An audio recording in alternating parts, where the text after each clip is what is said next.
Hi, and welcome to our series called Household of Faith.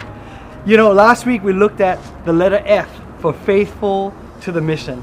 And this week we are looking at the letter A, active and personally involved.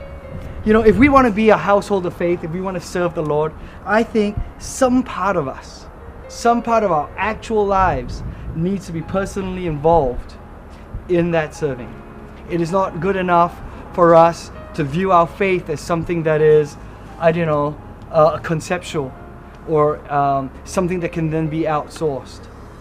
A good word that the Bible uses for active and personally involved is a theological word called incarnational. It comes to us in English as incarnational or incarnate, but it comes from the Latin word incarnate. And carne is the Latin word for flesh. So, so you get carnivorous and carnivore and things like that. So the word incarnate, it means in the flesh.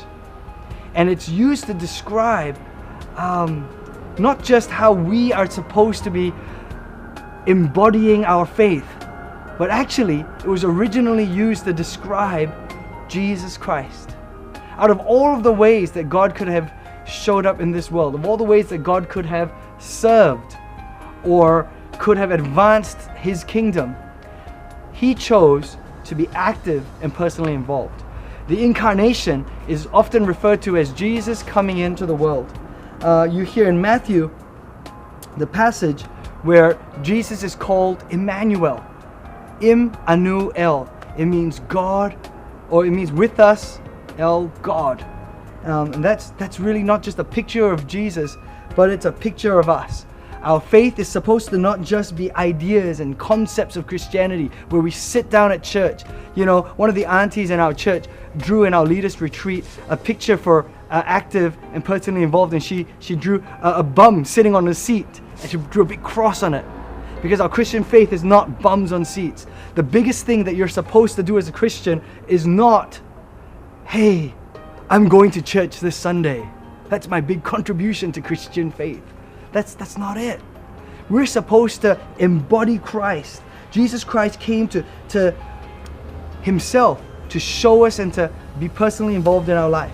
You know, today's verse, Colossians 1:27 says this. To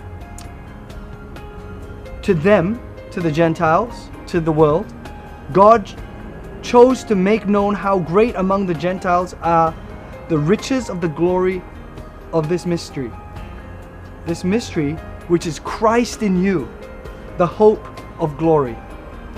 Your hope for glory. If there's anything that's going to be glorious about your life, it is Christ in you. What does that mean? Does that mean you've got a great big Christ sticker in your life? No, it means that the attributes of Jesus Christ, His humility, His love, His sacrificial agape love is reflected in your life.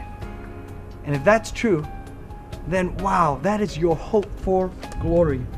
For me, Uncle YC, Pastor YC in our church, is the embodiment of active and personally involved. You know, he signs off every one of his emails with Galatians 6 verse 9 that says, don't be weary of doing good. And when I look at him, every single time I look at him, he's off somewhere or another doing something to serve the Lord actively himself. He's one of these quiet workers who too often doesn't get enough appreciation, and I think he's just really fantastic. But for us, that analogy is best described in household tools. So while last week faithful was in clothing that we put on as we interface with all the different parts of the world in our evangelism,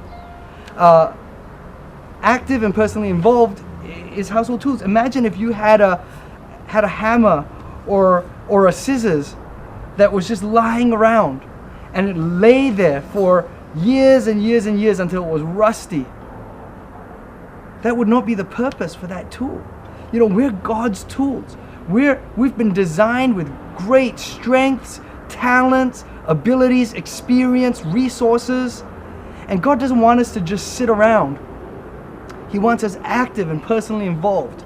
The more we use our body, the more we use ourselves, the more our talents shape, the more they get improved on, the more we're honed for the purposes we have. One of the most fulfilling things that I do in my whole life is to wake up and feel like God is really using me, not just for my own selfish ends, but to serve His ultimate goal and to, I guess, bring a bit of heaven here on earth.